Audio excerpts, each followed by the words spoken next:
Bom, hoje a gente vai dar início ao nosso segundo dia do nosso seminário de medidas e análise na situação de saúde do curso de fisioterapia da UFC. E no nosso segundo dia a gente vai ter duas atividades, uma conferência e a seguir a apresentação de trabalhos. Nossa conferência de hoje versará sobre o Programa Nacional de Imunização e vocês terão a oportunidade de ouvir a mestre Chiara Lubitsch Medeiros de Figueiredo. Ela é enfermeira pela Unicatólica de Quixadá, pós-graduada em obstetrícia, em saúde pública, em saúde da família e do idoso e em urgência e emergência. Ela é mestre em saúde pública pela UFC, ela tem atuado como docente dos cursos de pós-graduação em saúde da família, com ênfase na comunidade, e em urgência e emergência pela Fivalho. Ela atua no projeto interdisciplinar de metodologia da pesquisa da Faculdade Regional Jaguaribana, e atualmente ela é doutoranda em saúde coletiva pela UFC e membro do grupo de pesquisa em violência e promoção da saúde e vulnerabilidades. Chiara, nós gostaríamos de agradecer de sobremaneira sua presença. Já gostaria de pedir antecipadamente aos alunos e a quem não estiver apresentando que mantenham suas câmeras e microfones desligados, para a gente garantir a qualidade da transmissão. Chiara, você pode ficar à vontade, tanto para apresentar em slides ou como preferir, bem como para negociar com os alunos, se você prefere uma exposição dialogada ou se eles guardam as perguntas para o final. E, mais uma vez, muitíssimo obrigada por sua disponibilidade, sua participação conosco. Seja bem-vinda e muito obrigada mais uma vez por sua contribuição. A sala é sua. Olá, meninos, bom dia. Em relação à contribuição, vocês podem ficar à vontade, podem tanto ligar o microfone como falar pelo chat. Eu entrei também pelo meu celular, então eu vou estar acompanhando vocês. Tudo que vocês forem perguntando aí via chat, eu consigo ver, tá certo? Então vocês podem ficar à vontade, tá bom?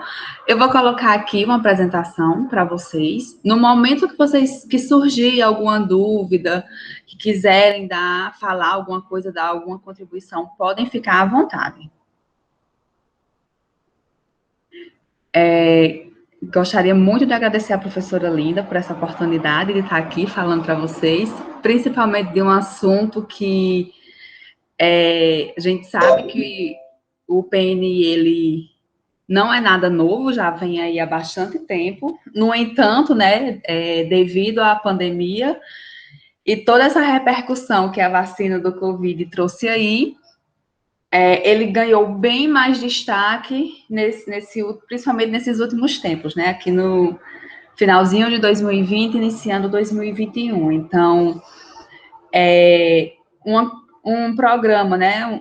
Uma política pública que já era tão grandiosa, não sei se vocês sabem, mas o nosso PNI, ele é considerado um dos melhores do mundo, né? Vários países já vieram aqui no Brasil tentar entender como é que funciona, principalmente porque é gratuito, né? É via SUS. E outra coisa que a gente está conseguindo, né, ver aí durante essa pandemia é a importância que o Sistema Único de Saúde tem aí para a população brasileira, que nem sempre é tão valorizado. Para iniciar, vou falar só um pouquinho sobre o que significa, né, o que é o PNI, e contar um pouquinho da história dele. Como já falei, não é nada tão recente, não é nada novo. Ele foi criado em 1973. É hoje uma das mais bem-sucedidas ações de prevenção e controle de doenças no mundo. né? Como eu já falei, vários países afora já vieram aqui tentar entender de tão grandioso que é esse programa. Desde 2003, ele faz parte da Secretaria de Vigilância em Saúde e é inserido na coordenação geral do programa de imunizações. O objetivo central, né? Existem vários objetivos no PNI, mas esse aqui seria... os outros se baseiam nele, é como se fosse o objetivo geral, né? Que é possibilitar o acesso gratuito e com qualidade a todas as vacinas previstas no calendário básico de vacinação. Sabemos hoje que o calendário, né, graças a Deus, ele tem muitas vacinas e a tendência é ir cada vez mais aumentando, cada vez mais melhorando, de forma homogênea em todo o país, buscando alcançar o controle, a eliminação e a erradicação das doenças imunopreveníveis, né, que é uma das principais ideias do PNI, é tentar estar erradicando as doenças. Quando não é possível, pelo menos controlar, né? Sabemos aí no decorrer da nossa história que existem algumas doenças que já foram erradicadas por causa da vacina, algumas doenças que nós temos os índices aí lá embaixo, também por causa da vacina, e algumas doenças que, infelizmente, voltaram porque as pessoas pararam de se vacinar, né? Como exemplo dessa que voltou seria o sarampo. Bastante tempo que ninguém ouvia falar de sarampo e ultimamente tivemos alguns surtos. Temos nos dados um pouco elevado do sarampo, sendo que nós temos a vacina contra o sarampo, que é de forma gratuita, né, seguindo o calendário que inicia-se desde a criança, e quem não tomou pode estar tomando enquanto adolescente, enquanto adulto, mas infelizmente, né, devido a vários N motivos que existem aí, tem pessoas que não aceitam, né, a vacinação como é para ser. Aqui só falando um pouquinho da história, né, que começou lá no século XVIII, em 1771, que teve o registro da inoculação da vacina pela primeira vez, que foi na Inglaterra. Em 78, teve uma publicação, o Edward Jenner, do seu trabalho sobre a vacina, que foi feito, ele realizou a varíola em bovinos, né, que foi uma das primeiras vacinas que a gente teve, que inclusive, né, teve aqui, a nível aqui de Brasil, teve todo aquele contexto histórico que a gente estuda desde o ensino médio, né, que, na minha opinião, era para ser dado muito mais ênfase isso aí desde da escola mesmo, porque aí quando a gente já ia entendendo a importância do PNI, né, assim como o SUS, era para ser bem mais debatido mesmo, para a gente já crescer entendendo a importância dessas políticas públicas. Em 1996, a primeira vacina foi descoberta, justamente por ele, né? Foi quando ele viu que realmente dava certo, que foi a vacina da varíola, que ele testou em uma criança, né? Essa vacina, ele começou a ver primeiro que nos bovinos ela não desenvolvia, né? A varíola não desenvolvia. Depois ele testou no ser humano e viu que realmente dava certo, que quem tomava vacina não apresentava a sintomatologia que as outras pessoas costumavam apresentar. Apesar das boas intenções do governo, a população não foi devidamente informada e o resultado foi uma revolta no Rio de Janeiro, que foi justamente o que eu falei para vocês, né, que entrou no contexto histórico, que foi a revolta da vacina.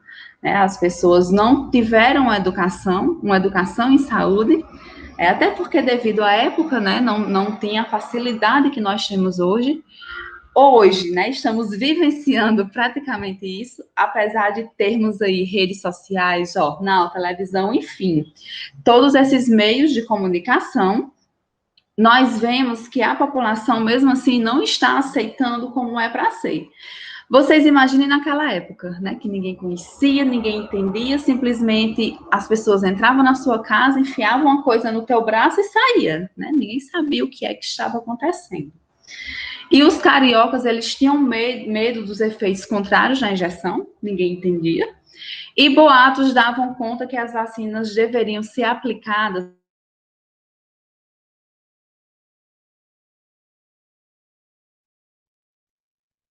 costuma falar que essa pandemia, daqui a uns anos, nossos filhos vão estar estudando, né? Ela vai entrar para os livros também, porque realmente é bastante histórico, né? A gente está vivendo um momento muito histórico.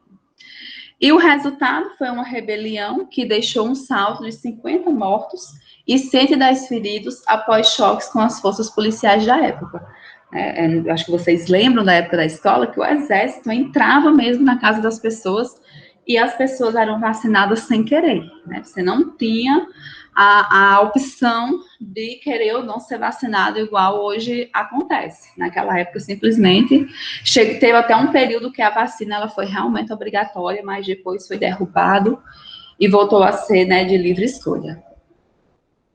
Mesmo com o incidente, outras campanhas de vacinação foram feitas posteriormente, e na década de 1960 foi comprovado que as campanhas em massa tinham o poder de erradicar as doenças.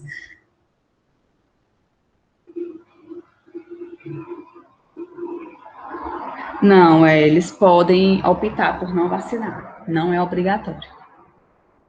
No entanto, né, apesar de não ser obrigatório, pelo menos eu, quando atuava em PSF, quando eu me encontrava diante dessa situação de pais que não queriam vacinar os seus filhos, eu tentava muito, né, fazia muita educação em saúde. Às vezes eu ia lá na casa dos pais, conversava, tentava entender o que é que estava acontecendo, porque às vezes realmente era só uma má interpretação do que seria realmente a vacina.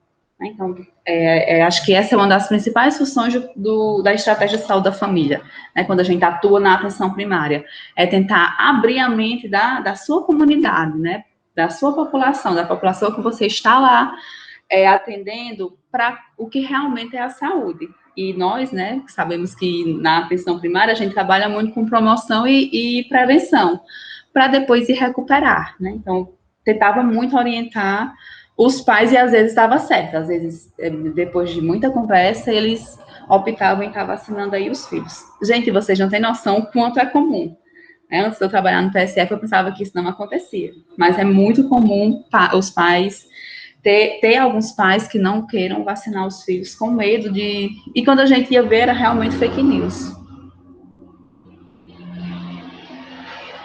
Pois é, também, né, tem algumas vacinas que eles têm medo de dar, porque viram em alguma rede social aí, né, que causa autismo, enfim, outras coisas que a gente sabe que quem conhece um pouco de saúde, um pouco do autismo, por exemplo, sabe que não tem como isso acontecer. Né? Então, era justamente isso que eu ia fazer. Eu ia tentar entender o porquê que ele não queria dar a vacina, para orientar e dizer, né, que realmente aquilo ali não existia, né, que aquilo ali era uma informação errada que ele tinha. E o último caso notificado de varíola no Brasil foi em 1971, e no mundo foi na Somália em 1977, né? Então, a gente vê a importância da vacinação, né? A gente vê o quanto que ela realmente impacta na saúde pública, impacta na saúde coletiva, a partir do momento que você adere a esse programa. No século XX, em 1904, foi a revolta da vacina, né, como eu já falei para vocês. Em 1927, iniciou-se a vacina da BCG, então agora nós já temos duas, né, já temos a vacina da varíola e já temos a vacina contra a BCG, né, a vacina da BCG, que protege contra a tuberculose e suas formas mais graves. Engraçado que no começo ela começou via oral, depois que veio para ser intradérmica, como a gente tem hoje. Né? Inclusive,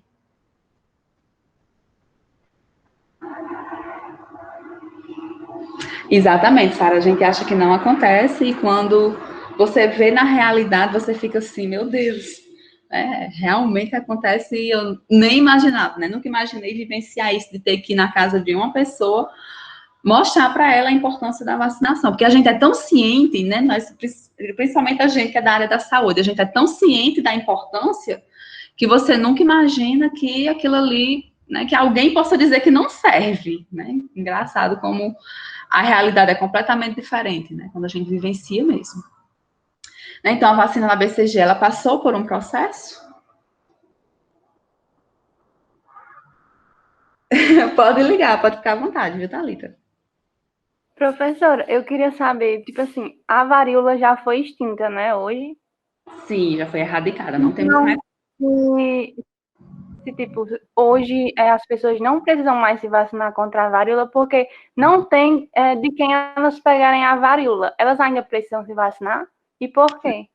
Não, ela não precisa mais, tanto que ela não faz parte mais, né, do nosso calendário. E justamente há bastante tempo, né, que ela não faz mais parte do nosso calendário.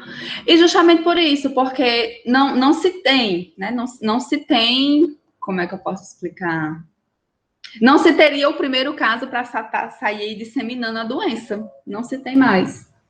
A polio também, né, a polio. E por que é que permanece vacinado da polio e a varíola não? Porque a varíola foi a nível mundial. Né? No mundo, hoje, não se resiste mais nenhum caso de varíola. Né? Hoje não, há bastante tempo. Né? A gente vê aqui as datas, ó, em 1977, no mundo, não se vê mais casos de varíola, não se notifica mais nenhum caso de varíola. A polio não. A polio aqui no Brasil, isso, aqui no Brasil não tem mais. Né? No Brasil, a gente não se vê mais casos sendo notificados de varíola ou de pólio. No entanto, fora do país, sim. Então, ela pode estar retornando, né? Se alguém, né? Enfim, faz igual aconteceu com o Covid, né? Alguém viajar, pegar para lá e voltar. Mas é por isso que a gente permanece, inclusive melhoramos a vacina da polio, né, que como a gente pode ver, em 1957 era a VOP, né, vacina oral contra a poliomielite, e hoje a gente já usa a VIP, que é a vacina inativada contra a poliomielite. A VOP, ela é via oral, só utilizamos a VOP em campanha, né, então quando... Reforço e campanha, né? Porque o reforço também a gente faz com a VOP. Mas antigamente, eu não sei se vocês lembram, tudo era VOP, né? O famoso Zé Gotinha. Tudo era Zé Gotinha, tudo era VOP. Aí agora não, chegou a VIP, que ela é intramuscular, né? Ela protege contra mais subtipos da poliomielite. Então, ela, né, entre aspas, seria melhor, digamos assim, porque a abrangência dela é maior. São três, né? Três subtipos, a VOP são só dois. Então, ficou o VIP iniciando o esquema, né, que é com 2, 4 e 6 meses. O reforço, os 2 reforços são feitos com a VOP e em campanha também se utiliza a VOP. Exatamente. Exatamente. Não se vacina, igual a professora Lina está falando. Hoje não se vacina mais, mas, né, Deus me livre voltasse, a gente já estava com ela lá na agulha, né, para lançar aí, né, novamente a vacinação. Em 1953, teve o registro da maior epidemia de poliomielite no Rio de Janeiro. Pronto, quem já teve ainda precisa se vacinar, né, em relação à Covid, porque não se sabe ainda, é tudo muito novo, né, é o famoso um dia de cada vez. Não se sabe ainda quanto tempo esse IgG vai ficar positivo, né, a gente não sabe se essa pessoa pode contrair a Covid-19 de novo ou não, né, não sei se vocês lembram que teve alguns estudos que falaram que a pessoa só ficava imune em 3 meses, outros que já tiveram casos de reinfecção. Então, não se sabe ao certo quanto tempo esse sistema imunológico vai ficar protegido, né? Porque você pegou, quanto tempo você vai ficar protegido. Por isso que recomendo-se, né, se você faz parte lá do grupo, por exemplo, os profissionais da saúde, que a gente viu que foram, né, vários já tiveram a Covid, mas mesmo assim é o grupo prioritário, né, hoje são os profissionais da saúde, os idosos com mais de 75 anos, para estarem aí se vacinando, porque não se sabe quanto tempo o seu sistema imunológico vai ficar lá sem apresentar novamente, né, o Covid-19. Em 1957, teve a descoberta da VOP pelo Albert Sabin, né, que foi a vacina oral contra a poliomielite. Não sei se vocês estão vendo aqui, que aqui é muito assim, teve a epidemia, faz-se a vacina, né? Teve a epidemia, espera a primeira, era como era antigamente, né? Antigamente a gente esperava a pessoa adoecer para tratar, coisa que hoje em dia, né, a gente vai tentando descobrir vacinas, enfim, criar políticas públicas contra as doenças a nível de promoção e prevenção, né? Não só de recuperação. Em 1967, teve a introdução da vacina contra o sarampo aqui no Brasil, né? Então, olha, gente, em 1967. Não era para a gente estar tendo casos de sarampo, mas hoje em dia não, principalmente porque a vacina já faz muito tempo que está aí, uma vacina gratuita, iniciada na infância, né? Então, tem algumas coisas que a gente não entende. Passamos um bom tempo sem ter casos registrados de sarampo, mas já fazem alguns anos que ele veio voltando aí. Em 1968 foi quando a gente substituiu a vacina da BCG, que antes ela era oral, pela via intradérmica. Tivemos uma mudança depois também, porque a vacina BCG você tomava ela ao nascer e precisava fazer o reforço aos 10 anos, tanto que tem gente que tem, né, as duas marquinhas, as duas cicatrizes. Hoje em dia não precisa mais fazer o reforço, né? Ela é dose única, você vacina uma vez e pronto. Exceto se você tiver casos com paciente com hanseníase, né? Que aí realmente é de forma individual que você vai avaliar aquele paciente. Em 1973, teve a declaração da erradicação da varíola nas Américas. Em 77, instituição do primeiro calendário básico de vacinação. Nessa época, olha, com as vacinas obrigatórias para crianças menores de 1 ano, que aí era a BCG, né, que era contra o TB, a polio, sarampo, difteria, tétano e coqueluche. Nosso primeiro calendário contia essas vacinas aí. Em 1978, teve a definição do calendário de vacinação, com a inclusão de 5 vacinas obrigatórias, que era varíola, polio, sarampo, difteria, tétano, coqueluche e BCG. Em 82, o lançamento pela Fiocruz do primeiro lote da vacina brasileira contra o sarampo, porque até então, né, a gente não tinha aqui, elas eram todas exportadas, né, vinham todas de fora, importadas, né. Em 1986, teve a introdução da vacina contra a hepatite B, ela na época era de DNA recombinante. Em 87, foi quando a gente descobriu o Zé Gotinha, que foi feito tipo uma campanha aqui no país, pedindo para as crianças das escolas fazerem um desenho, né, de algo que simbolizasse as campanhas de vacinação, mas voltado mesmo para a campanha da VOP, que foram uma das primeiras campanhas que a gente teve aí. E uma criança do Distrito Federal que desenhou o Zé Gotinha, que é muito utilizado até hoje. Em 99, foi iniciada a realização das campanhas nacionais de vacinação contra a gripe para a população a partir de 65 anos e introdução no calendário de vacinação da vacina contra a IB, que é a Haemophilus influenzae tipo B, né, que hoje ela é administrada junto com a Penta, né, que a Penta iniciou-se na Tetra e hoje é a Penta, né, que protege contra a hepatite B, contra a IB e a DTP, difteria, tétano e pértussis, que é coqueluche. No século XXI, em 2001, foi iniciado o plano de vacinação, utilizando-se a vacina dupla viral em 2 fases. Em 2002, introdução da vacina tetravalente no calendário, né, que, como eu falei, ela se transformou. Antes ela era só a tetra, depois se juntou com a hepatite, né, e se transformou na pentavalente. Em 2000, que é administrada aos 2, 4 e 6 meses, assim como a VIP. Em 2004, teve a instituição do calendário básico de vacinação da criança, do adolescente, do adulto e do idoso, né, foi realmente divididozinho, organizado o calendário, e o estabelecimento das diretrizes gerais para o funcionamento do CRI. O CRI é um centro de referência de imunobiológicos especiais. Por exemplo, se alguma criança apresentou uma reação à vacina da DTP, aí solicita-se ao CRI a DTPA, que ela é a celular, né? E por que eu não, então eu posso dar a mesma vacina que eu dou para a gestante, né? Que a gestante, ela toma a DTPA, em cada gestação ela tem que tomar a DTPA. Não pode. A DTPA da gestante, ela é exclusivamente para gestante, ela é para adulto, não foi testada em criança. A de criança é outra, né? Então, tem algumas especificidades que não ficam na sala de vacinação das estratégias de saúde da família. Fica realmente no CRI, né? Os imunobiológicos, as antiglobulinas, ficam todas lá no CRI e a gente solicita quando necessário. Em 2006, teve a atualização e adequação do calendário básico de vacinação da criança, com a introdução da AVO. A AVO é a vacina oral contra rotavírus humano.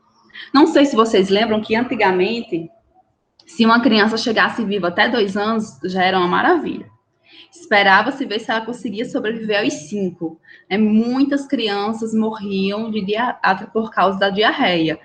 E a avó, ela trouxe resultados muito favoráveis em relação a isso. Óbvio que não foi ela sozinha, né? Existem outras políticas públicas que, associados à vacinação, levaram esses quadros, né? Hoje em dia, muito pouco a gente vê criança morrendo por causa de diarreia, né? Saneamento básico, uma alimentação melhor, né? A educação que é feita na escola, através de programas de saúde na escola, né? Do PSE. Então, é a junção de políticas públicas.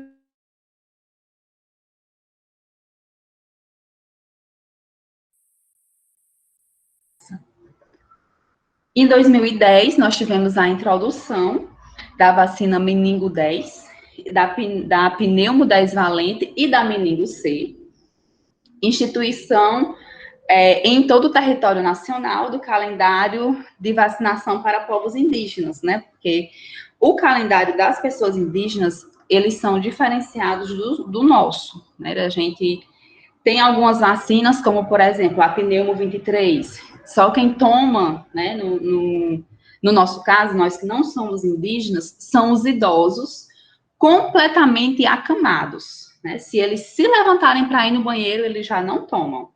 Só quem toma são os idosos acamados. No calendário indígena, não. Já é introduzido desde criança que eles são, né, mais susceptíveis a estarem aí desenvolvendo alguns tipos de pneumonia.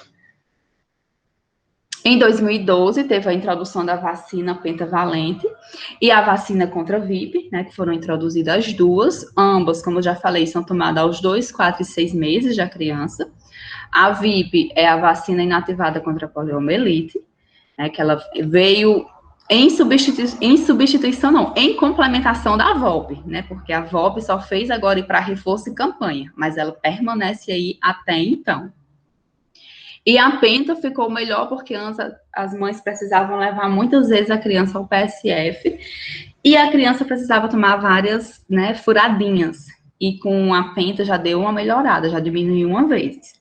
Não sei se vocês lembram que antigamente as mães levavam a criança no pé, assim que nascia, ela tomava a primeira dose da hepatite B, né, lá no hospital. Com 1 mês, era preciso ir dar a segunda dose. Hoje em dia, não precisa mais. Só vai com 2 meses, porque a hepatite B foi introduzida na pentavalente, né, junto com a tetra, e se transformou pentavalente. E em 2020, tiveram umas mudanças, que foi justamente a febre amarela, a VOP, né, como eu já falei, ela agora é só campanha e reforço, e a introdução da vacina meningo ACWY. Essa vacina da febre amarela, o que foi que aconteceu?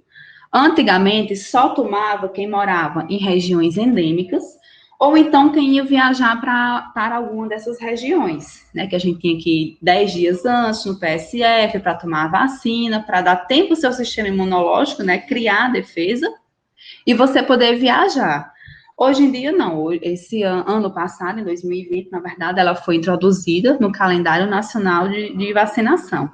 Então, as crianças tomam a primeira dose aos 9 meses e o reforço aos 4 anos. A partir de 7 anos de idade, aí vai, né, é só uma dose e vai adequando de acordo com o calendário da pessoa, se ela já tomou ou não tomou, o que foi que aconteceu.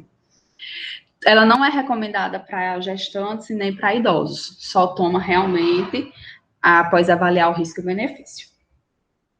E a introdução da meningo, a CWY, né, ai, gente, desculpa, caiu um negócio aqui.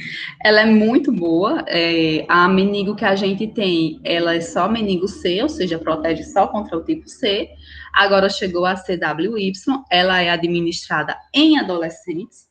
de 11 a 12 anos de idade, que antes era a meningo C e agora é a CWY.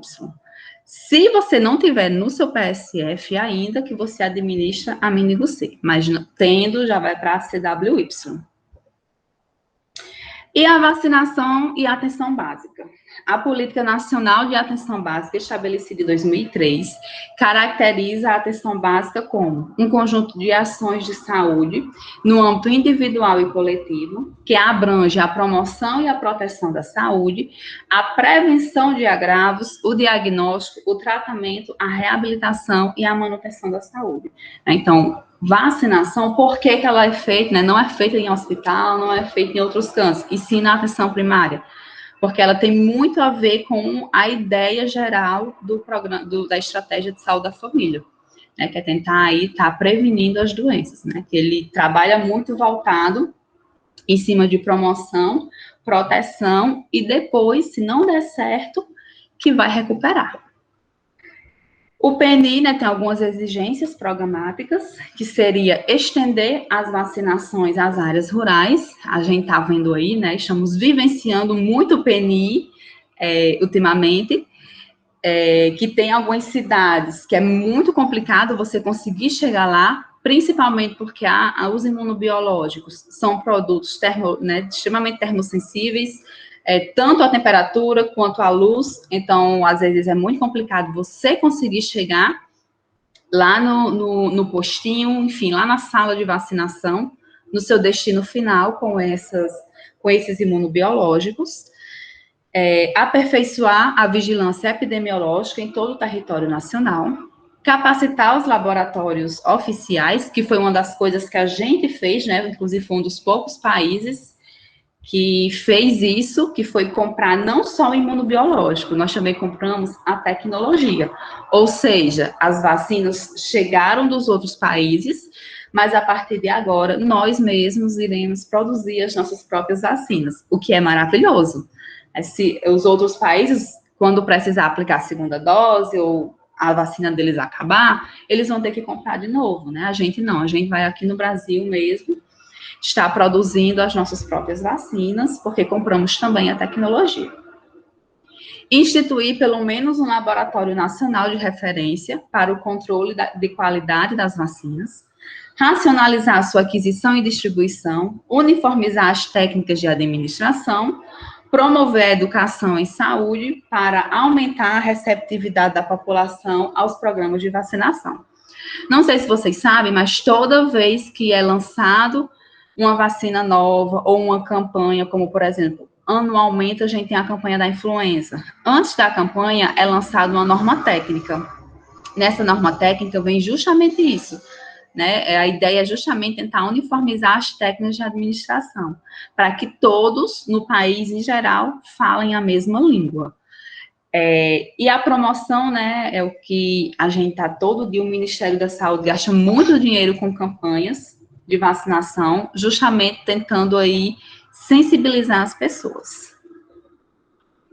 Ao longo destes anos, inúmeras conquistas se fizeram do PNI um dos pilares do SUS, como o acesso gratuito e igualitário às vacinas que protegem a população. Outra coisa também da minha vivência enquanto enfermeira de estratégia de saúde da família, eu notava que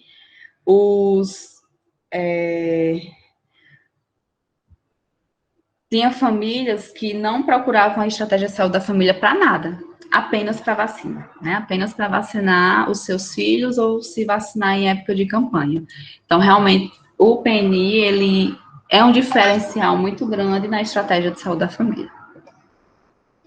Há 46 anos, o PNI tem alcançado significativos avanços em termos de coberturas vacinais e a descentralização das ações de imunizações, a parceria e o apoio contínuo aos gestores municipais, em muito tem contribuído para a elevação dos índices de homogeneidade de coberturas adequadas. As fake news, né? Não tem como falar de PNI e não falar de fake news. Nós estamos vivendo muito, né, vivenciando muito isso agora.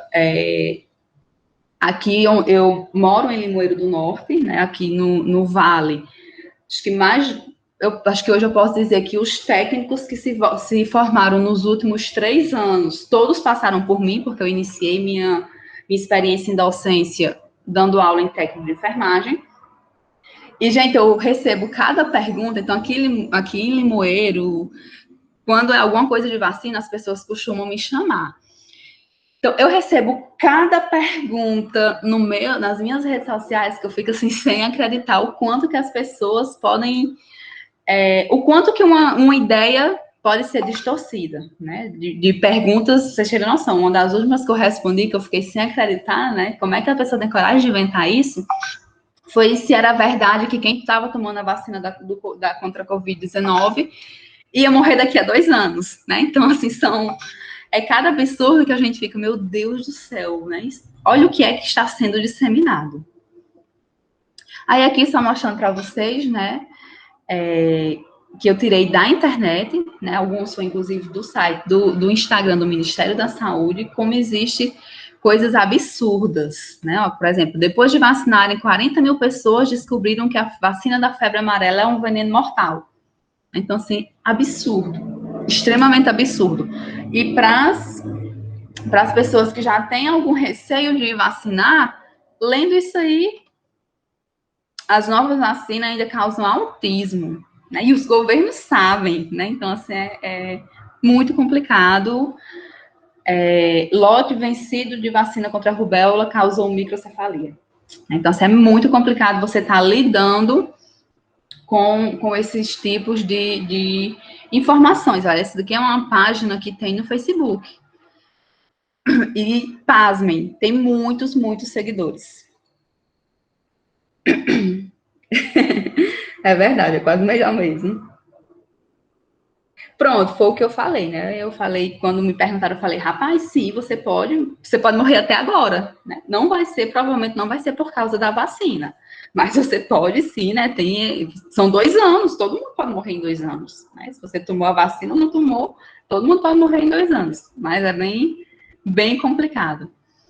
E aqui, né, as últimas que foram do fake news contra a vacina do Covid-19, né, e o Ministério, ele alerta demais, né, que fake news sobre vacinas do Covid-19 podem estar atrapalhando a imunização.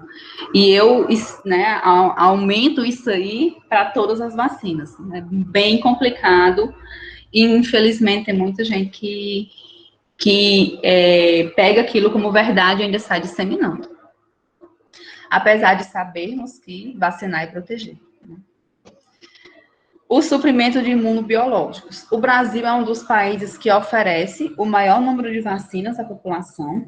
Atualmente, o PNI disponibiliza mais de 300 milhões de doses anuais distribuídas entre 44 imunobiológicos, que inclui vacina, soro e imunoglobulinas.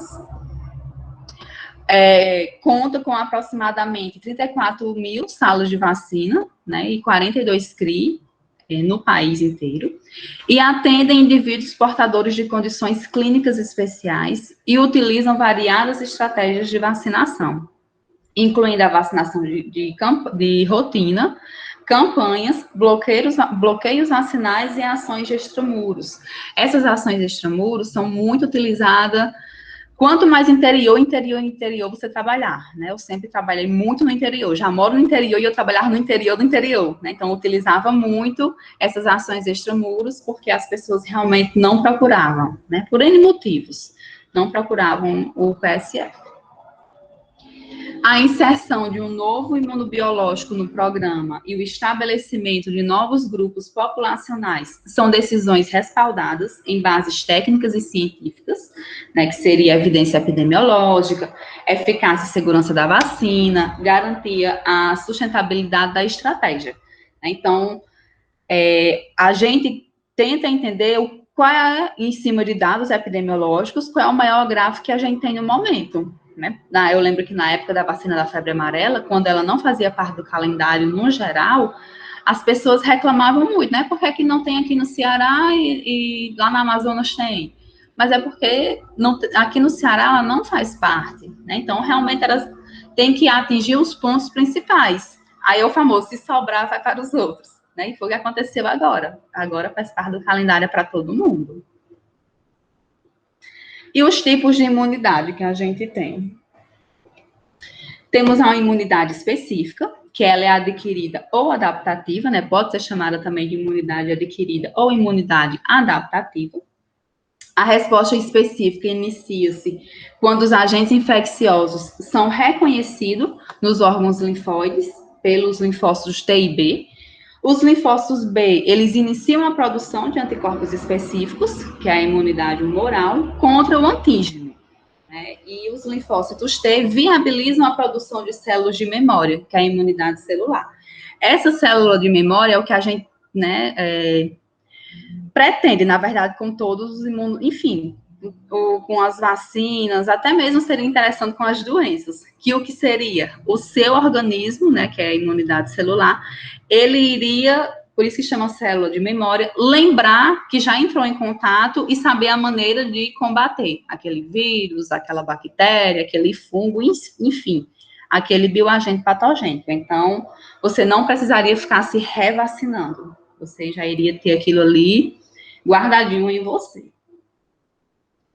Aqui é só para, às vezes a pessoa tem dúvida, né? Ai, por que uma vacina é uma dose, por que a outra é duas, né? A gente tá vendo isso aí agora.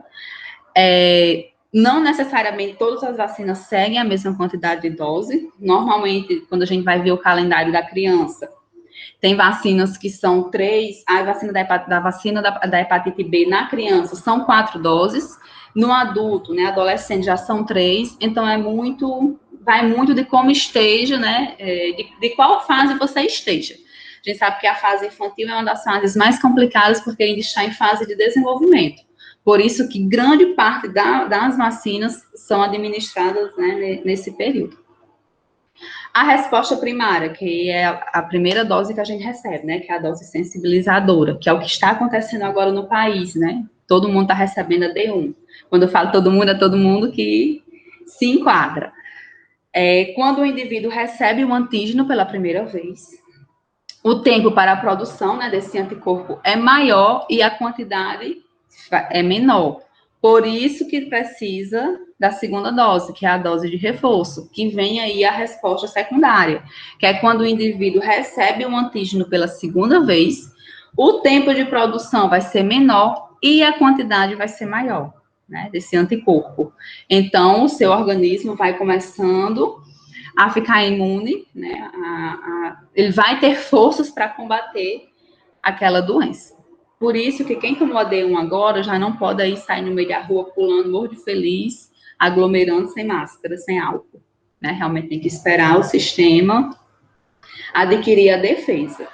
Fora que a gente sabe que no Covid-19, a gente até então, a ideia é aquela imunidade de rebanho, né? A gente vai adquirir imunidade de rebanho, ou seja, não é todo mundo que vai ser vacinado, mas como boa parte das pessoas vão ser vacinadas, as outras vão, tipo, adquirindo a imunidade através dela. Como assim?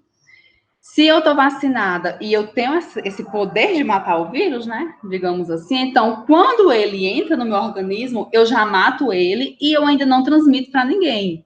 E aí vão reduzindo os casos, que é o que a gente chama de imunidade de rebanho. Não necessariamente todo mundo precisa se vacinar. Temos a imunidade ativa e passiva. A ativa, ela, como o próprio nome fala, é de modo ativo, né, de modo artificial, e a passiva, ela pode ser tanto de modo natural como de modo artificial. A ativa de modo ativo é obtida pela estimulação da resposta imunológica, com a produção de anticorpos específicos, e a infecção natural, com ou sem sintomas, confere imunidade ativa, natural e é duradoura, pois há estimulação das células de memória. Um exemplo aqui, se você pegou hepatite B, provavelmente você não irá pegar mais. Pode pegar as outras, né? Mas a hepatite B você não irá pegar mais, porque você adquiriu agora, né, essa imunidade e ela estimula a célula de memória. A adquirida de modo artificial é obtida pela administração de vacinas que estimulam o processo imunológico, né, a resposta imunológica, para que este produza anticorpos específicos. Essa daqui ela chega à mesma ideia dessa daqui, né? A artificial chega à mesma ideia da ativa. A única diferença é que com a vacina, a gente não vai apresentar aquela sintomatologia que quando você adquire a doença, né, propriamente dita, você apresenta. Normalmente, quando apresenta alguma coisa, é coisas mais brandas, né? Um edema local, uma febre, né? São coisas mais brandas. A imunidade passiva, né? A imunidade adquirida passivamente, ela é imediata, mas transitória. É conferida ao indivíduo mediante a natural, que é a passagem de anticorpos maternos por via transplacentária e por intermédio da amamentação. Não sei se vocês já ouviram esse ditado, né? Que a mãe, né? A primeira vacina do filho, porque o leite materno, então, nem se fala, né? O leite materno é como se fosse a primeira vacina do bebê, porque é através da placenta e do leite materno, a mãe pode estar imunizando o seu filho, só que ele é de forma transitória, por isso a importância de permanecer, né, de pegar aquele calendário nacional infantil e dar, né, de forma organizada, igual recomenda o Ministério da Saúde, tá imunizando aí as crianças. E a artificial, que é a administração parental de soro, heterólogo, homólogo ou de imunoglobulina de origem humana, né? Aqui seria, por exemplo, você precisa uma pré-exposição à raiva, né? Você vai e administra o soro, que ali vai ser, a gente está apresentando uma resposta rápida. Você não tem o tempo de esperar o seu sistema imunológico criar a imunidade, como no caso a gente faz com a vacina contra a raiva. Então, com a imunoglobulina, né, o soro, ela é mais rápido, ela é como se fizesse na hora. No entanto, ela é transitória. Depois, mesmo assim, né, a gente vai precisar estar se vacinando. Utiliza-se a imunidade passiva quando há necessidade de uma resposta imediata e não se pode aguardar o tempo para a produção de anticorpos em quantidade adequada. Então, é como se fosse num caso aí de urgência e emergência, né? Fatores que influenciam a resposta imune, que é outra coisa que a gente está vendo hoje, né? Idade, gestação, amamentação, reação anafilática, pacientes imunodeprimidos, uso de antitérmicos profiláticos, tudo isso aqui influencia. Ah, porque é que crianças não podem se vacinar com a vacina do Covid? Porque não foi testado ainda, né? A partir do momento, não sabe-se como é que essa vacina vai reagir em criança.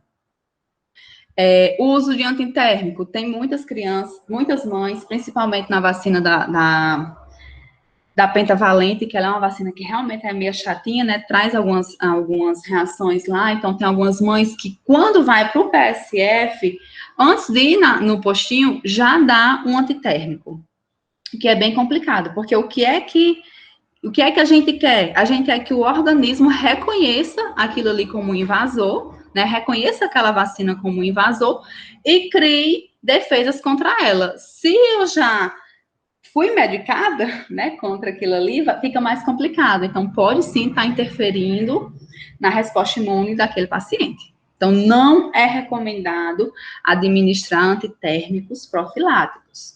Ah, Kiara, então o que é que vocês, né, enquanto equipe de enfermagem, orientam?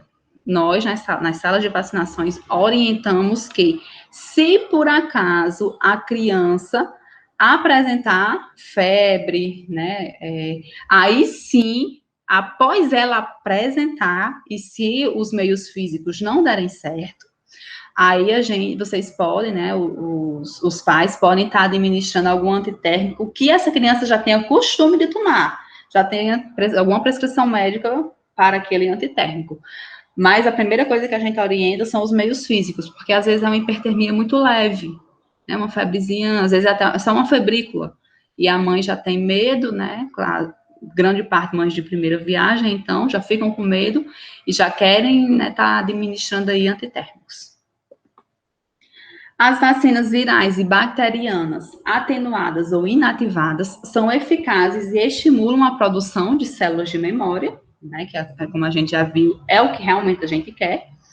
E as vacinas que estimulam as células de memória têm uma grande vantagem, pois em situações de atraso no cumprimento do calendário vacinal, não há necessidade de recomeçar o esquema. É o que acontece muito com a vacina da hepatite B, da tríplice viral, né, principalmente em adulto.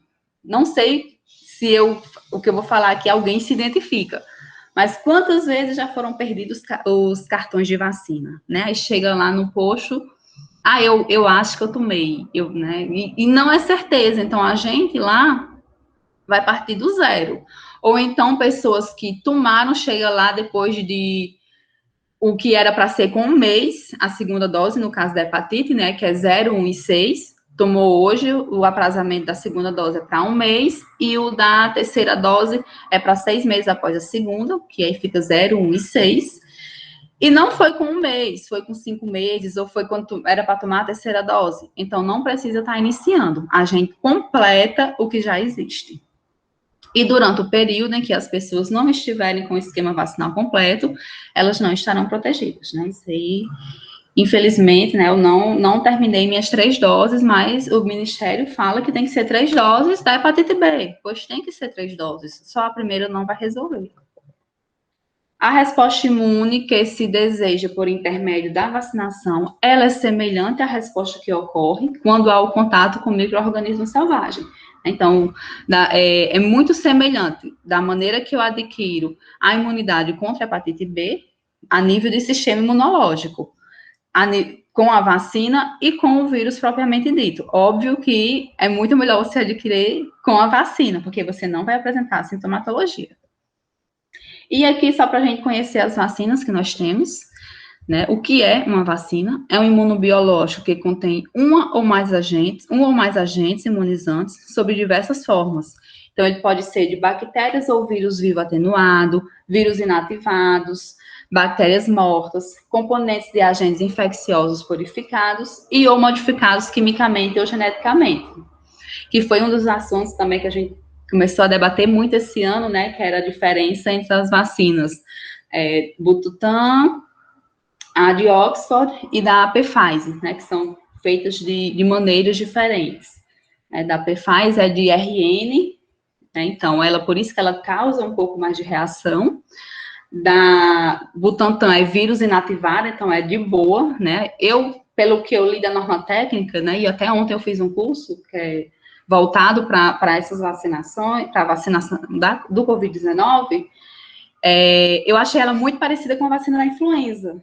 Eu estava até conversando com outros amigos meus, que também são enfermeiros, que estudam, né, sobre vacinação, sobre o PNI, e a gente estava até, né, achando, né, com o nosso humilde conhecimento, né, que a vacina do Covid talvez vá se transformar em campanha igual a da influenza, porque realmente o vírus, a gente já está vendo, né, mudanças no vírus, assim como acontece com a influenza, que todo ano a vacina é melhorada, mais o público, né, é mais, o público-alvo, ele se abrange mais.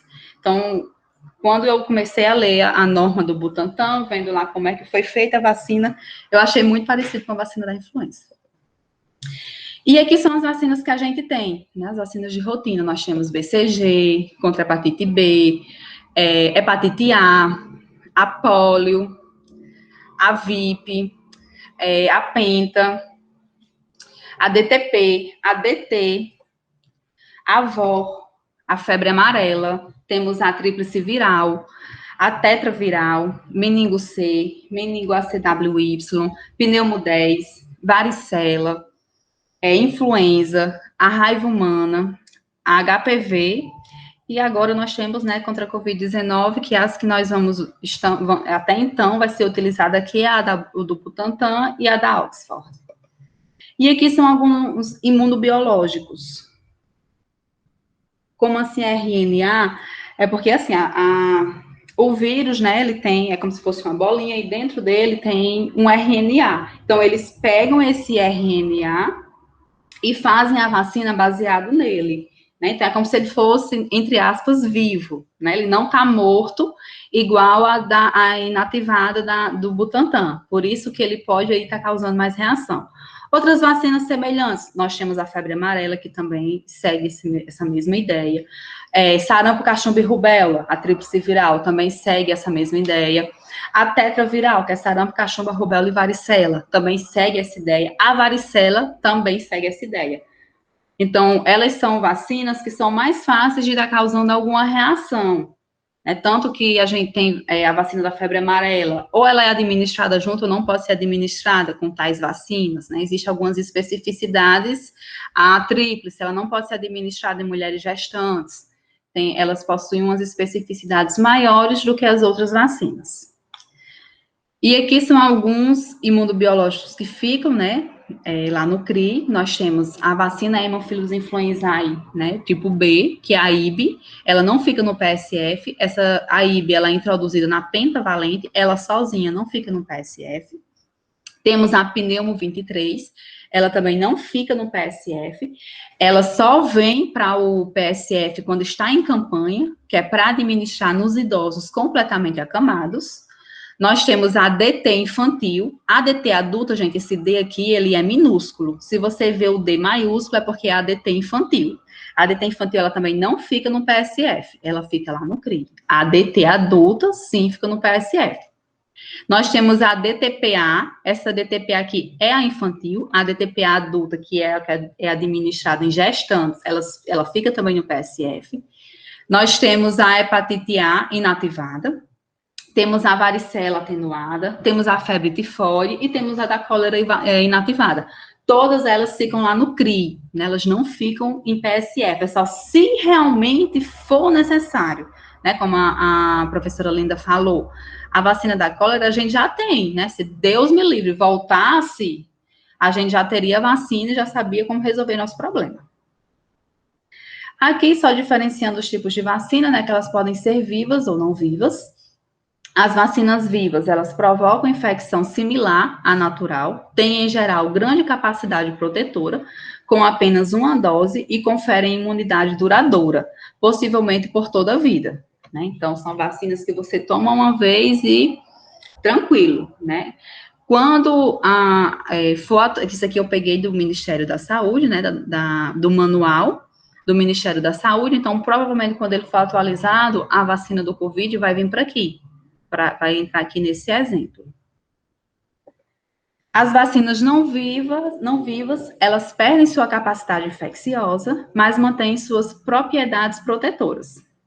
Nessas vacinas, os antígenos já estão prontos, quantitativamente e qualitativamente.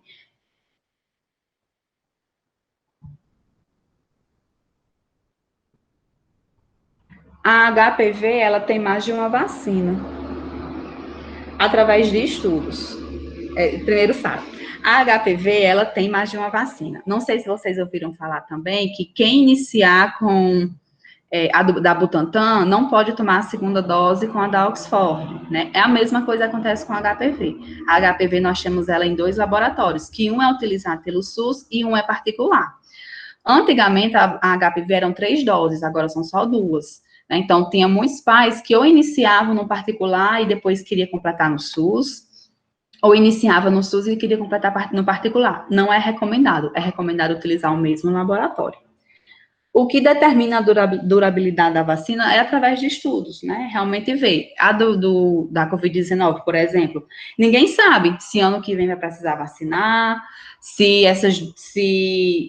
vai ser daqui a 2 anos, ou vai ser igual a do tétano daqui a 10 anos, ou não vai precisar vacinar mais nenhuma vez, ninguém sabe. Realmente é através dos estudos e acompanhando esse processo, né? Acompanhando essa amostra, né? Essas pessoas que foram vacinadas. A diferença maior é na forma de criar, né? A gente vai ver daqui a pouco, eu coloquei uns quadrinhos mostrando como é que cada uma é criada. Não é que fizeram um estudo e esperaram 10 anos para determinar isso. Os estudos essas pessoas, né, vão sendo acompanhadas, digamos assim, diariamente, né? É um processo. E essa vacina do tétano, ela tem essa validade de 10 anos, no entanto, tem algumas especificidades que elas caem. Por exemplo, Se você engravidar, ela só vale por 5 anos. Se você levar um tiro, levar uma facada, entrar em contato com algum pérfuro cortante, né? Tem algumas especificidades que ela não leva esses 10 anos.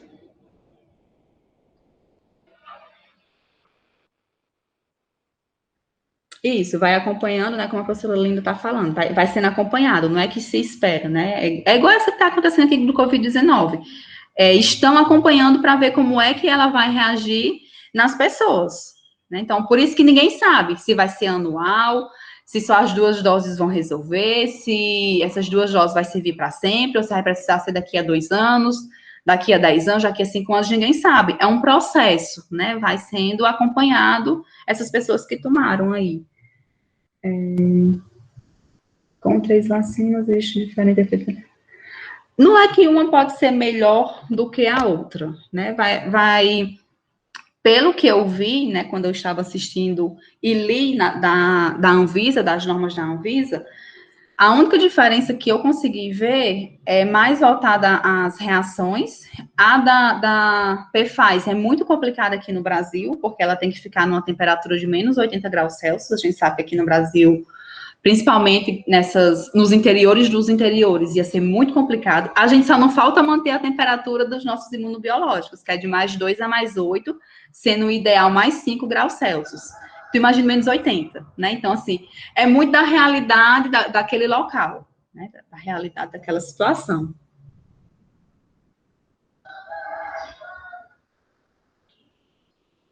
Exatamente. Cada um vai seguindo a sua ideia, né? E detalhe, gente, do Covid, eu falei 3 aqui, mas não só tem 3, não, tem muitos, né? Tem alguns particulares aí, que inclusive teve um dos particulares que não foi aprovado pela Anvisa, né? Porque ele não tinha chegado nem na fase 3 do estudo ainda. Então, assim, existem vários laboratórios aí que estão, em relação à Covid, né? Que estão fazendo aí as vacinas da Covid. E aqui são só algumas contraindicações gerais, que as vacinas de bactérias ou vírus atenuados não devem ser administrados, né, a princípio, em pessoas com imunodeficiência congênita ou adquirida, acometidas por neoplasia maligna e em tratamento com corticosteroides, em esquemas imunodepressores ou submetidos a outras terapêuticas imunodepressoras. Mas analisa-se cada caso de forma individual, né? Igual um exemplo que eu falei foi da febre amarela, que não é recomendada para idoso. Mas se esse idoso está morando em um canto que tem um surto, por exemplo, então esse idoso pode procurar, né, um médico, ele vai avaliar esse caso aí de forma individual e ver se realmente esse idoso pode ou não estar tomando essa vacina, né? É avaliado mesmo cada caso. Como regra geral, todas as vacinas recomendadas, né, as que estão no calendário, podem ser aplicadas no mesmo dia, com 2 exceções, que seriam as vacinas virais vivas atenuadas, que é sarampo, cachumba e rubéola. Quando possível, não deve ser administrada simultaneamente com a febre amarela, né, na primovacinação, na primeira vez que essas crianças forem tomar, em crianças menores de 2 anos. E a pneumo 10, ou a pneumo 13, ou a 23, não devem ser aplicadas simultaneamente e devem ser utilizadas com pelo menos 8 semanas de intervalo entre elas. E o intervalo mínimo entre as vacinas virais atenuadas parenterais, que seria a tríplice e a varicela, caso não sejam aplicadas simultaneamente, devem ser com 30 dias. Kiara, mas você não falou que existe a tetraviral, que já é a varicela inclusa nela? Existe, mas às vezes falta. Então, quando falta, a gente administra a tríplice e a varicela, que faz a mesma ideia da febre viral. Se eu não tiver as duas, eu tenho que dar um intervalo de 30 dias. E no caso da vacina da febre amarela, excepcionalmente, o intervalo mínimo pode ser de 15 dias. Como vocês viram, são com as vacinas vivas, né? As que a gente tem um pouco mais de problema na hora de estar administrando. Aqui só, gente, eu estou terminando, tá acabando aqui o meu tempo.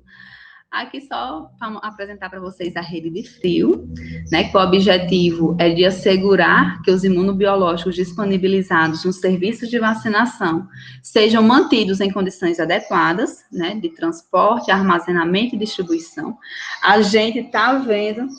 pronto. A gente está vendo muito isso, né, hoje em dia. Não, um prazo para o fim da vacinação, não. Até porque, né, a gente está vendo aí que nem o primeiro grupo, que são os profissionais da saúde, os idosos com mais de 35 anos, conseguiram tá tomando a sua primeira dose, né? Então, eu acho que vai ainda, né, demorar um pouquinho. Isso aqui a gente está vendo muito, essa rede de frio, né? A cadeia de frio, a gente está vendo muito agora. Como um exemplo que eu já dei, foi a vacina da Pfizer, né? Que ela tem que ficar a menos 80 graus, então fica muito complicado. Aqui em Limoeiro, um exemplo, é extremamente quente. Então, quando eu trabalhava em PSF, que eu ia para as minhas ações extramuro, era muito complicado, porque a gente leva aqueles isopores com bobinas, né, dentro. E tem que ficar o tempo todo acompanhando a temperatura, porque eles não podem, os imunobiológicos não podem nem ficar a menos, né, 1 grau, por exemplo, né, ficar menos de mais 2 graus Celsius, nem ficar a mais de 8 graus. Quando chegava em 7, a gente já ficava preocupada. Meu Deus, tem que trocar essas bobinas, então a gente levava um isopor extra só com bobina, porque o recomendado é que fique mais 5. Jamais em 1 grau Celsius, por exemplo, e passou de 8 graus Celsius, não pode, ela tem que ficar na temperatura de mais 2 a mais 8, sendo recomendado mais 5. Então, nem sempre a gente, né, consegue estar seguindo essa ideia, por isso é de extrema importância entender a nossa realidade, né, entender a realidade que aquele país, que aquele estado, que aquele município vive, porque senão não adianta estar mandando os imunobiológicos para lá. Aqui em Limoeiro, eles estão vindo de helicóptero, né, porque Limoeiro é 210, né, quilômetros de Fortaleza. Então, para chegar mais rápido, está vindo de helicóptero. Vários municípios aqui do interior, né, as vacinas estão vindo de helicóptero. Permitindo que elas permaneçam com suas características iniciais até o momento da sua administração. Aí aqui é só que a rede de frio se divide em rede de frio e cadeia de frio. Gente, lembrando que é rede de frio, viu? Não é rede de frios. Não é supermercado, não é frigorífico, é rede de frio. Não tem o S. A rede de frio é um sistema amplo que inclui a estrutura técnico-administrativa. Então, ela é responsável pela normatização, planejamento, avaliação e financiamento. Já a cadeia de frio é todo o processo que a gente está vendo agora, né? Que é o processo logístico da rede de frio para a conservação dos imunobiológicos, que é desde a saída do laboratório até chegar lá na sala de vacinação do interior, do interior, do interior. Tem que ter uma logística para esse processo, justamente para eu não perder aqueles imunobiológicos. Então, ela consta de recebimento, armazenamento, distribuição e transporte. A sala de vacinação é a instância final da rede de frio, onde os procedimentos de vacinação propriamente ditos são executados mediante ações de rotina, campanhas e outras estratégias. Outra coisa que é importante grifar, por exemplo, chega lá, né, tá chegando em São Paulo as vacinas. De São Paulo vai ser distribuído para os estados, né? Então, chega em Fortaleza. De Fortaleza vai ser distribuído para as CREs. Então, aqui em Limoeiro, ela é polo. Então, de Fortaleza vem aqui para Limoeiro. Daqui de Limoeiro vai ser distribuído para os 11 municípios que Limoeiro é polo. Então, tu imagina aí o quanto que essas vacinas não andam. Fora que ela já vem, né, da China, ela vem de fora do país. Então, por isso a importância dessa logística da cadeia, né, dessa logística da cadeia de frio, porque senão, se em algum desses processos essa vacina não ficar na temperatura adequada, lembrando que tem algumas vacinas que podem sim vir congeladas, né, e quando chegar no seu destino, elas ficam na temperatura mais 2 a mais 8, entre mais 2 e mais 8, mas normalmente ela já vem em temperatura positiva. Então, ela tem que se manter constante nesse período todo. Por isso, a importância dessa logística. Ela realmente tem que ser muito bem feita. Pois é. Aqui tem que tomar muito cuidado com as vacinas. Na sala de vacinação, todas as vacinas devem ser armazenadas entre mais 2 e mais 8, sendo o ideal mais 5. Na época que eu trabalhei em PSF, já faz muito tempo, eu não tinha, né, o que a gente tem hoje. Hoje nós temos as câmaras frias, que elas são maravilhosas. Na minha época ainda era aquela geladeira, a gente ia comprar nas lojas, né, ia comprar lá na Zeni e pronto, era aquela geladeira. Então, assim, era o cuidado mais horrível do mundo com aquela geladeira, como se fosse o coração do PSF. Não ter perigo de acontecer nada com aquela geladeira. Se faltasse energia, meu Deus do céu, a gente ficava desesperado com aquelas vacinas, com medo, a gente tá perdendo aqueles imunobiológicos, que sabemos que não é barato. Né? Então, hoje em dia já tem as câmaras frias, o que realmente é maravilhoso, né, para esses imunobiológicos. A gente não precisa estar, claro, tem um cuidado, mas não é igual como a gente tinha quando era geladeira. Aí aqui, só para mostrar para vocês, né, que ela vem desde a instância nacional, que foi o que eu falei, né, por exemplo, vem lá do Butantã, aí do Butantã vem para Fortaleza, de Fortaleza vem para Limoeiro, que é polo, aí de Limoeiro vai, deixa eu ver aqui, Alto Santo, que é um dos municípios do polo, e da Secretaria de Alto Santo vai para o PSF de Alto Santo. Então, ela anda muito. Essas vacinas andam muito. E é de extrema importância que elas permaneçam o tempo todo dentro dessa temperatura, dessas condições adequadas. E aqui eu vou só apontar para vocês, né, aproveitem quando chegar aí, não sei a idade de vocês, provavelmente adolescentes, adultos jovens, para olharem aí se as vacinas de vocês está tudo ok, tá bom? Que é só o das crianças, que está bem especificado aqui, se vocês quiserem eu posso mandar a aula para a professora Linda, para ela passar para vocês, está bem especificado. Gente, aproveitem as redes sociais de vocês, peguem o Instagram de vocês e vão seguir a página do Ministério, isso aqui eu tirei lá da página do Ministério, todo dia eu olho a página do Ministério, da Butantan e da Anvisa, porque realmente tem muita coisa, eles postam muita coisa de vacina, né? Então peguem o Instagram de vocês e vão seguir a página do Ministério. Lá tem muita informação legal, muita informação super legal e cheia de esqueminha, né? Que com esqueminha é mais fácil da gente estar aí absorvendo as informações. Então, esse aqui eu peguei lá do Instagram, né? Do IG do Ministério da Saúde. Então, ao nascer, a criança vai tomar dose única de BCG, que ela protege contra tuberculose e suas formas mais graves, e iniciar a dose da hepatite B. Né? A hepatite B depois se transforma aqui em pentavalente. A BCG, a dose única, já foi intradérmica aqui no bracinho, que fica cicatriz. Braço direito sempre braço direito. Aos 2 meses vai ser a penta. A penta protege contra difteria, tétano, pértussis, que é coqueluche, IB, que é hemofilus influenzae, né, tipo B, e hepatite B. A VIP, que protege contra a poliomielite. A pneumo 10 valente e a rotavírus humano. A rotavírus humano e a VOP são as únicas vacinas que nós temos que são via oral. A BCG é a única vacina que a gente tem que é intradérmica. E vacina subcutânea, nós temos tríplice viral, tetraviral, febre amarela e a varicela. Todas as outras são intramusculares. Aos 3 meses, a criança toma a primeira dose da meningo C. Aos 4, o mesmo esquema dos 2 meses. Repete a mesma coisa. Aos 5 meses, repete a vacina que tomou aos 3 meses. Aos 6 meses, cai a pneumo e a rotavírus. Fica só a penta e a polio. A pneumo, ela vai ter só um reforço lá na frente. A rotavírus não se toma mais. A rotavírus, ela tem uma especificidade. Se a criança não tomou, ela é 2 e 4 meses no calendário. Mas a primeira dose pode ser administrada a partir de 1 mês e 15 dias.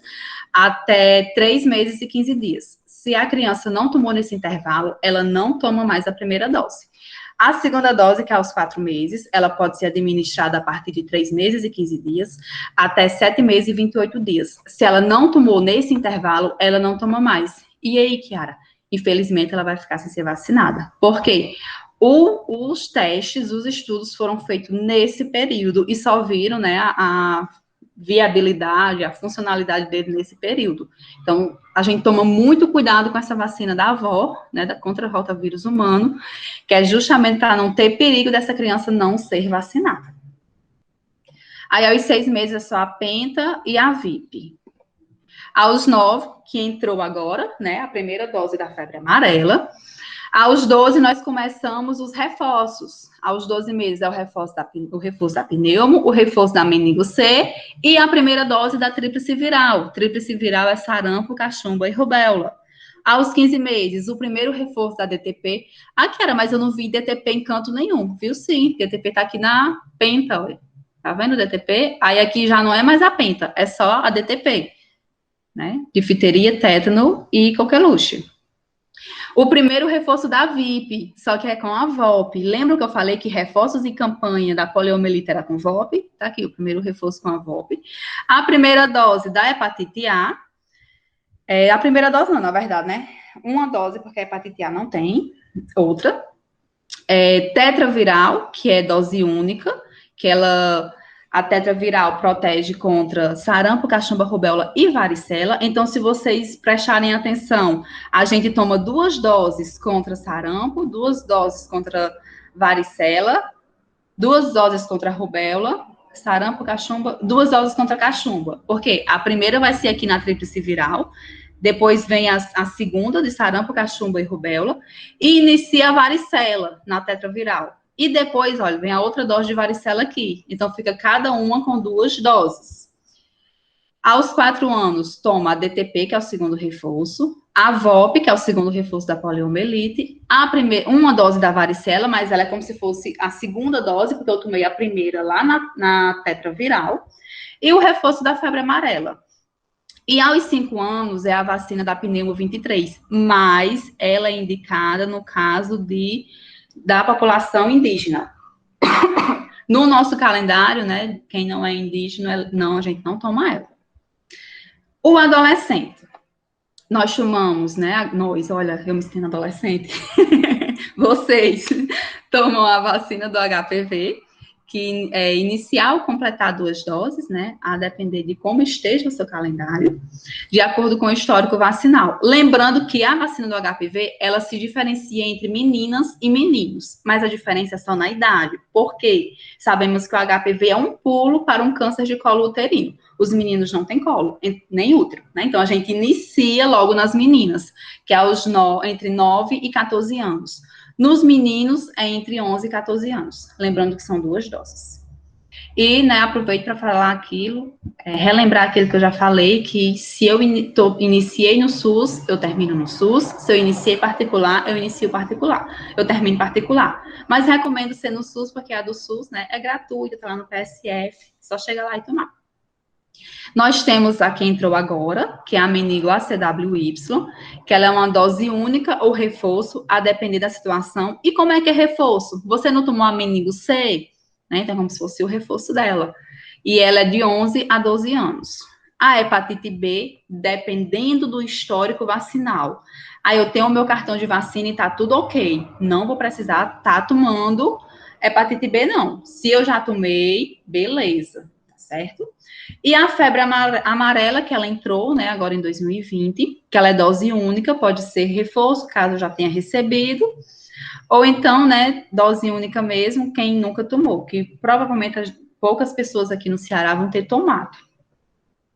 Temos a ADT, que protege contra difteria e tétano, que elas são 10 doses, mas 3 doses, mas de acordo com o calendário.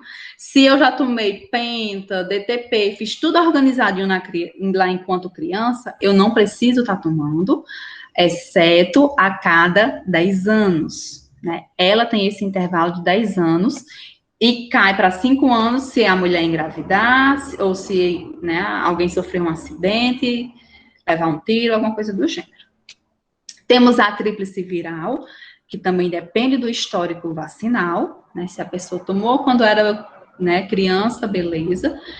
A pneumo 23 aqui também ela para a população indígena. Da gestante. Na gestante tem a hepatite B, mas é o mesmo esquema, depende do histórico. Ela não tem nada, 0, 1 e 6. Toma a primeira dose hoje, a segunda com 1 mês e a terceira com 6 meses já a primeira. ADT é de acordo com o calendário, né? Faz menos de 5 anos que ela tomou, não precisa tomar. Faz mais de 5 anos, precisa tomar. A DTPA sempre ela vai tomar. É claro que isso não acontece, mas se, por exemplo, a mulher engravidasse 5 vezes no ano, ela ia tomar 5 vezes a DTPA, é em cada gestação. E só pode tomar a partir da 20ª semana de gravidez, o que já deu uma melhorada, porque assim que ela foi introduzida, era a partir da 22ª. Já caiu 2 semanas, e a partir da 20ª semana já pode tomar. E a influenza, que é a dose de campanha anual. Lembrando que hepatite B, DT e influenza pode ser em qualquer período gestacional. No primeiro dia que ela foi, ou pelo menos quando fazia pré-natal, primeiro dia que ela chegava, já olhava o calendário, já mandava tomar o que era para tomar e já marcava a DTPA para 20 semanas. Na verdade, na minha época era 22, porque quando eu trabalhava em PCF era 22. Mas hoje são 20 semanas. E o calendário dos idosos, né, que as vacinas que eles tomam é a influenza, que ela é ofertada, né, em campanha também. A pneumo 23, que como eu falei para vocês, são para pessoas que são extremamente acamados ou que moram em casa de apoio, né, nesses espaços aí. Ela tem um reforço a cada 5 anos. Ela tem um reforço, o primeiro reforço dela é com 5 anos. Mas como é que funciona? Não é que todo mundo vai precisar tomar esse reforço. Se por acaso aquele idoso, mesmo após ter tomado essa vacina, apresentou otite, apresentou casos de pneumonia, aí faz um reforço com 5 anos. E pronto. Não, ele não apresentou nada, é só uma dose mesmo. Toma o DT, né, a depender do calendário. A febre amarela, ela só é recomendada para pessoas que moram em áreas, e lembrando que precisa de uma avaliação médica, né, avaliar mesmo o risco e o benefício. E a hepatite B, de acordo com o esquema vacinal. Imunize seu corpo, resguarde seu coração. Quem toma a vacina do amor jamais se contamina pelo ódio. Então, a gente viu aí que o PNI, ele é maravilhoso, né, extremamente recomendado para todos, e nós, enquanto profissionais da saúde, né, futuros profissionais da saúde, temos que estar aí disseminando a ideia da importância do PNI, para tentar cada vez mais estar reduzindo esses índices de pessoas que ou espalham ou acreditam em fake news, ou que não querem aí estar tomando a vacina.